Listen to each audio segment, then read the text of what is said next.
What's up, everybody? It's your boy Jester James here, coming at you with another YouTube video. Today I wanted to talk about a couple of tools that I found very useful in my recent adventures, and by recent I mean the past couple of days. And I've learned these tools, and I wanted to make a video about them. That way, if you're new or you're just starting out like I am, or you're early on in your career and you haven't used these tools, and this video is for you, and we'll get you started and figure out how to use them and kind of get you to the point where I'm at now, where we're not a wizard, right? But we know how to use the tool, and we are able to interpret the output where it's useful. So here I am, and let's get started. So the first tool is called Arsenal Image Mounter, and the Arsenal Image Mounter is a disk imaging solution that mounts the contents of disk images as shares or partitions rather than complete disks, which limits their usefulness to digital forensic practitioners and others. However, Arsenal Image Mounter mounts the contents of disk images as complete disks in Windows. As far as Windows is concerned, the contents of disk images mounted by Arsenal Image Mounter are real SCSI disks, allowing users to benefit from disk-specific features and launching virtual machines, and then bypassing Windows authentication. So there's and also mounting volume shadow copies. So there's Arsenal Image Mounter is a very powerful tool. It's simple to use, however it's extremely powerful, and I haven't even gone into leveraging its full functionality, just because we're going to be using the nice good old free mode version of it.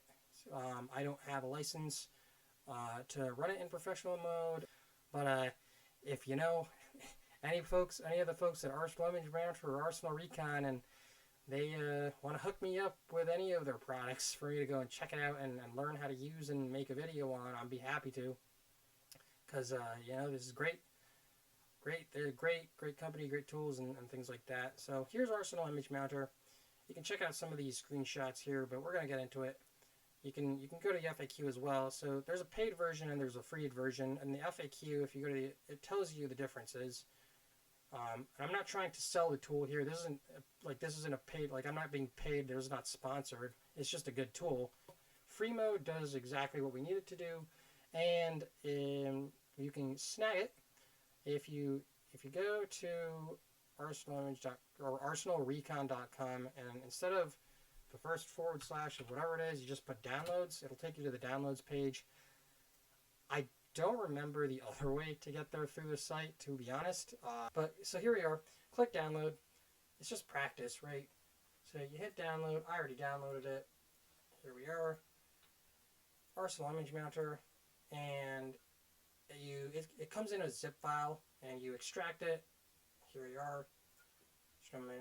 And you double click this, and once you double say, do you want to allow this app to make changes? Yes.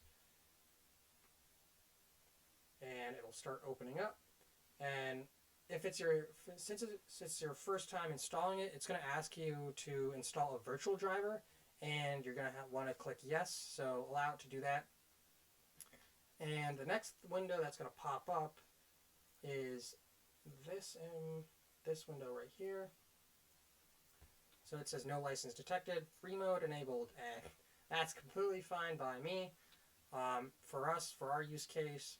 However, feel free to go and plug Jester James at Arsenal Recon, and I'd be happy to check out their products. What you're going to want to do, you click OK, and you get this window here. So here's Arsenal Image Mounter.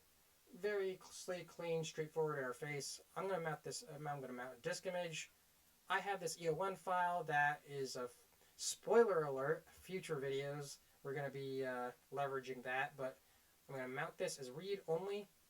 And what it does here, it pops it open so I can see that image has a couple of partitions on it. It looks like there's a reserved about 350 meg partition, and then a 10 gig partition here as well.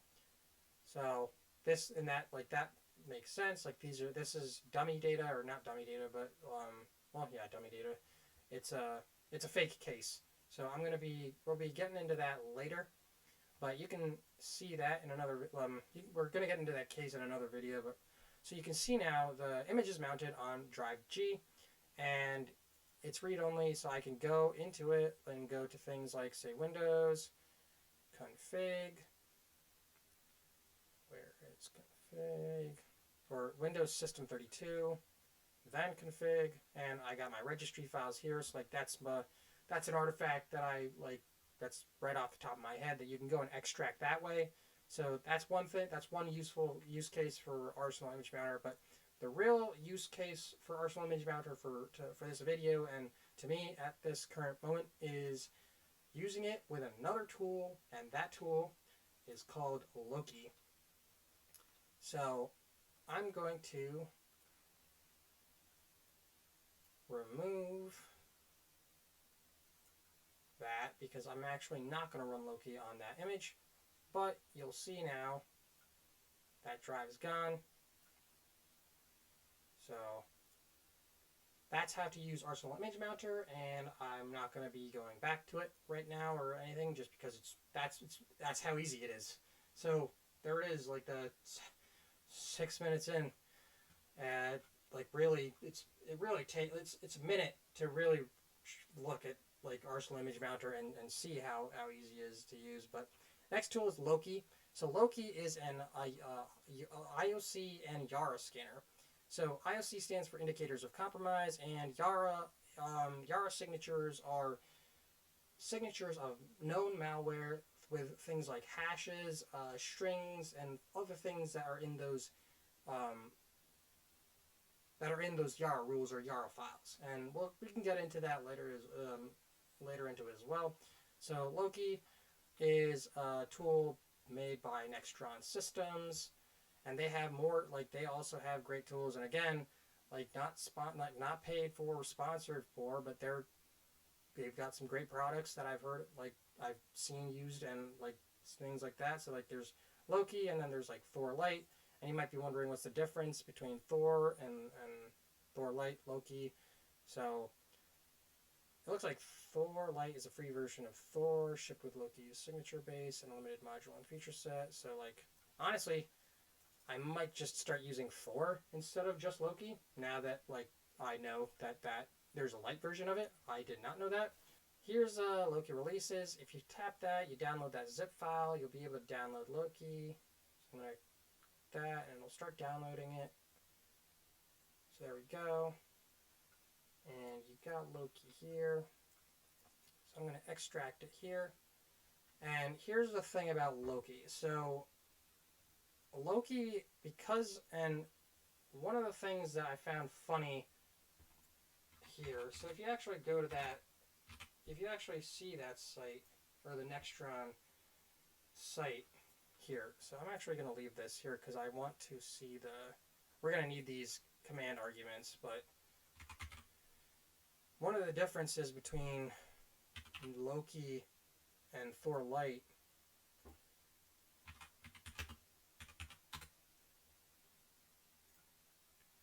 literally, I keep going to that page when I wanted this one.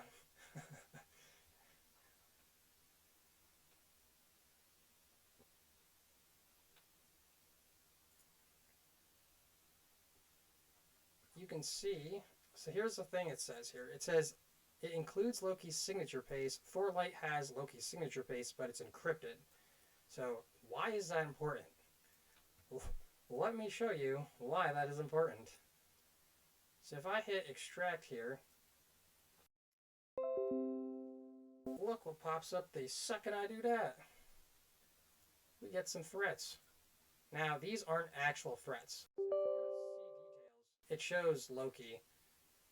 So I know, like that's me doing that. I know what that is, and things like that. And you see how like it instantly went and did that. So now like I don't even have that. Like that. That's so here's the Loki folder. Like there's this like there's the files that were there are no longer there. So there was a Loki.exe upgrader. However, that is no longer there because Defender ate it. So what I'm going to do is go to manage settings, so virus and threat protection settings, manage settings, and you scroll down to exclusions, and I'm going to hit add an exclusion, and I'm going to do folder, and I'm going to actually add the entire Loki folder. So there we go. Here's that exclusion now, and I'll just remove that as well. Screw it, because what I'm going to do now is so Loki is going to, the Loki upgrader is the file that I need. So I'm actually going to extract here again, and it's going to say, do you want to replace it? I'm going to say no, just because, or no to all, just because we've already extracted it all. So now if I go back, that upgrader file is there, and now I can run that upgrader, and what that's going to do is that's actually going to pull all of those malicious indicators, those Yara rules, the signatures down from that GitHub repository, and we will be able to get it after this upgrader runs. And there we go. So now if we go to plugins, or if we go to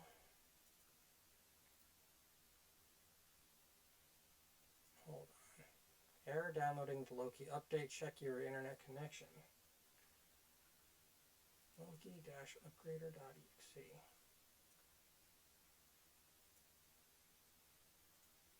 Oh, there it is. Okay. So now it's downloading. There it is. So now we have signature-base. And now we have IoCs, MISCs, Yara. So these are their signatures. So I talked a little bit about Yara before, but let's open up a Yara rule, check it out. So here's Yara rule, and you can kind of see why what the rule is flagging on. So you'll understand what makes the rule get flagged.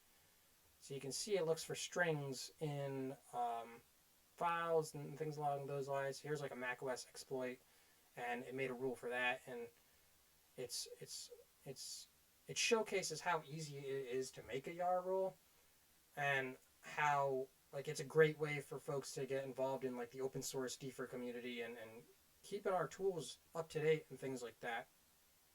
So if I go to say I want to find another one. Let's try. It's like Dragonfly or Dragonfly.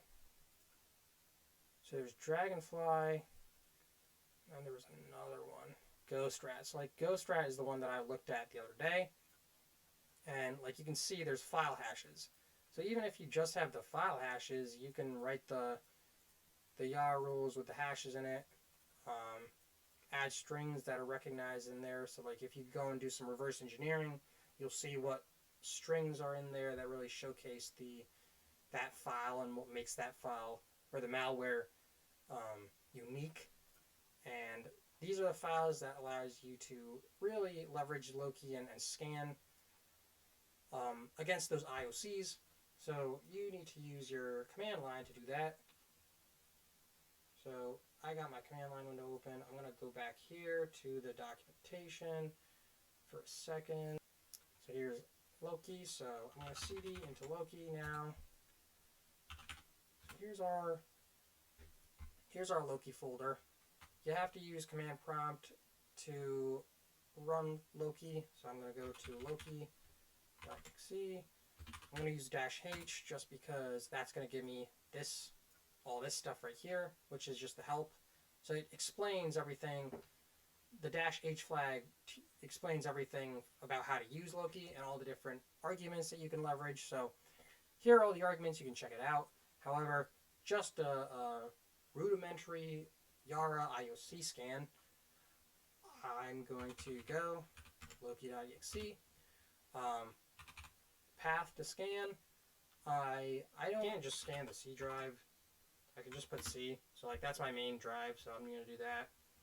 And I'm going to say no proc scan, because what that's going to do is it's going to scan all the current running processes on the local machine. So if you use Arsenal Image Mounter, you want to specify that no proc scan as well, because the machine isn't actively running, so the processes aren't going to get scanned. So you want to use that no proc scan flag. And then you're also I'm going to use intense, because I use intense because it says intense scan mode, so it's going to scan everything.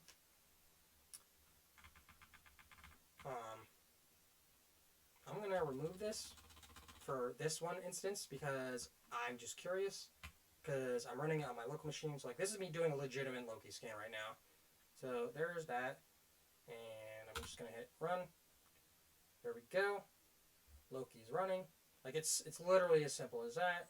And now it's scanning, and I can see it's scanning processes, and I can tell it's running on my machine because I can see those file paths.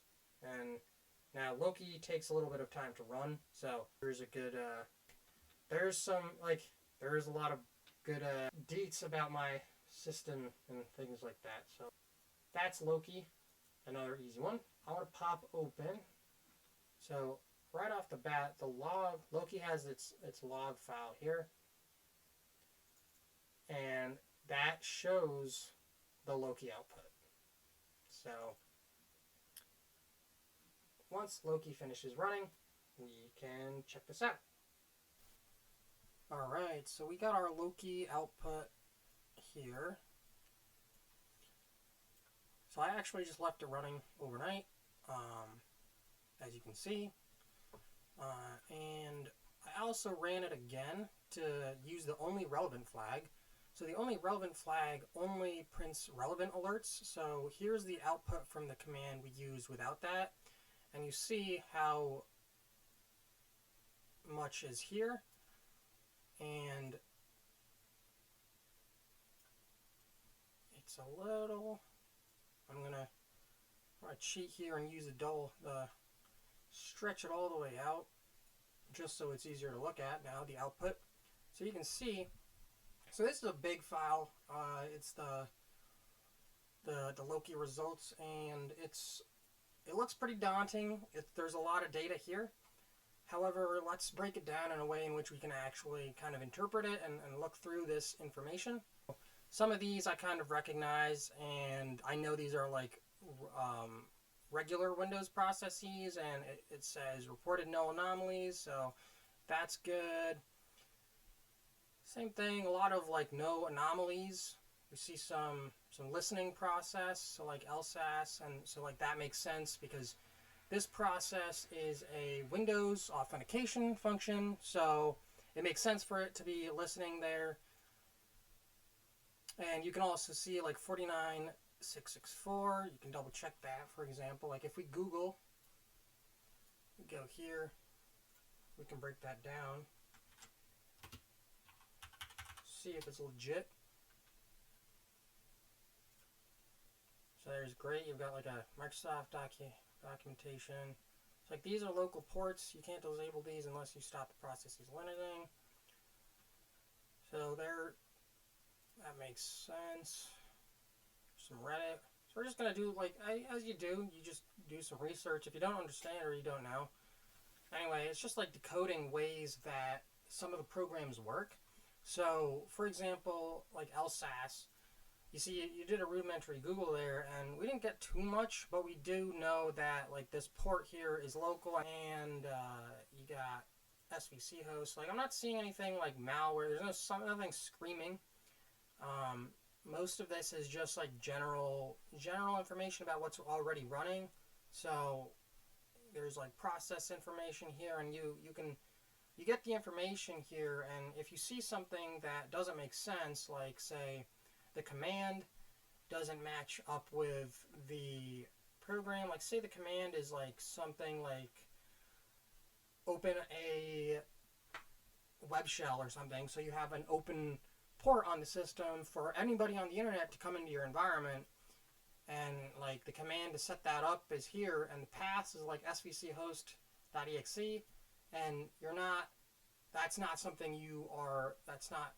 something you didn't do that intentionally, then that's a problem. So like if you see some of this stuff and you don't recognize it, or it's not normal Windows processes or anything like that, or it's not normal on the machine. So another critical component in DFIR is knowing normal in order to find evil. So if you don't know what you're looking at and you're not able to defer between what's normal and what's not normal, then you're going to have a hard time. And I think for me at least as well right now, like we're just starting out, so like all of this is new. So we don't really recognize if this is normal, but I kind of recognize that it's normal just because I've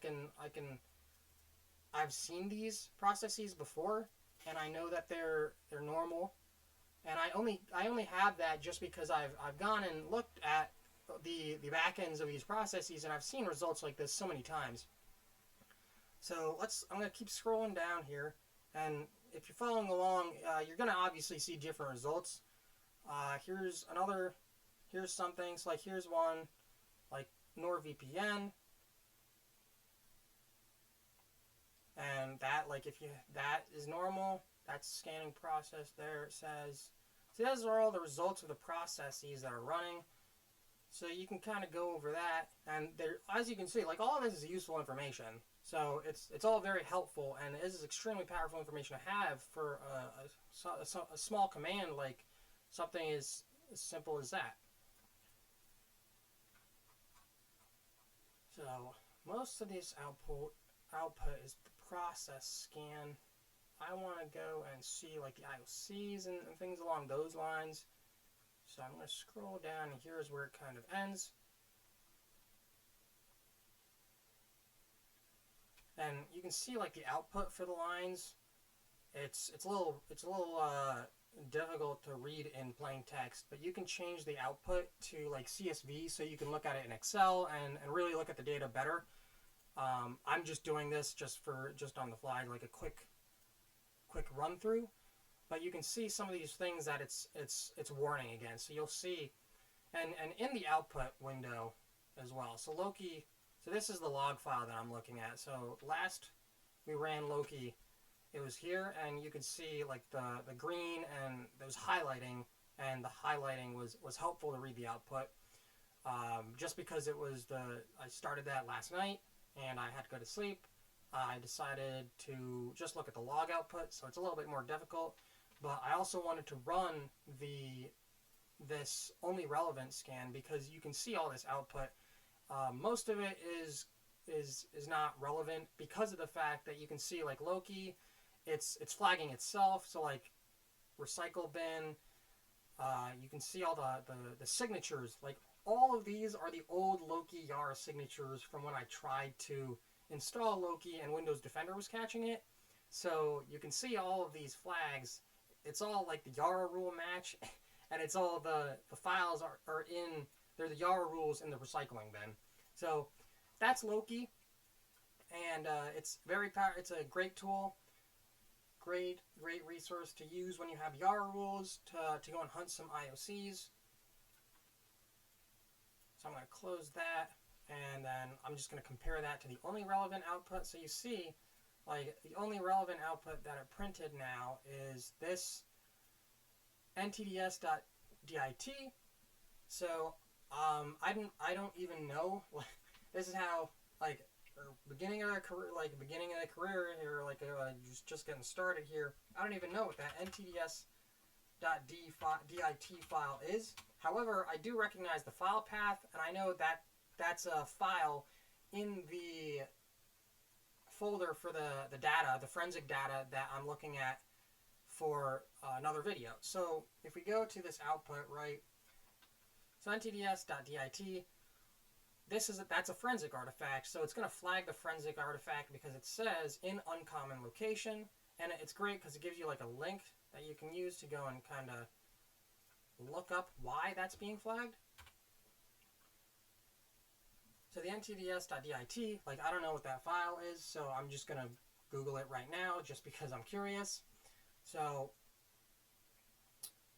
here, the ntds.dit file is a database file that stores Active Directory data, including information about user objects. So it's an AD file, and you can use it for forensics. It has password hashes for users in the domain, and you can extract and crack those passwords. So it's a very critical file, which makes sense why Loki would go and flag it then for being in an uncommon location. So if we go and look at it, so yeah, exactly like you were just saying, attackers can use this file to extract password hashes, and it counts as an Active Directory attack, it says, and you can use pass the hash attack, pass the ticket, and like this Loki gave me this URL, so technically I didn't even have to Google. I could have just went to this URL that Loki mentioned and get all the information right there, and it even details all some of the potential exploits that you can kind of leverage as well, which is really cool.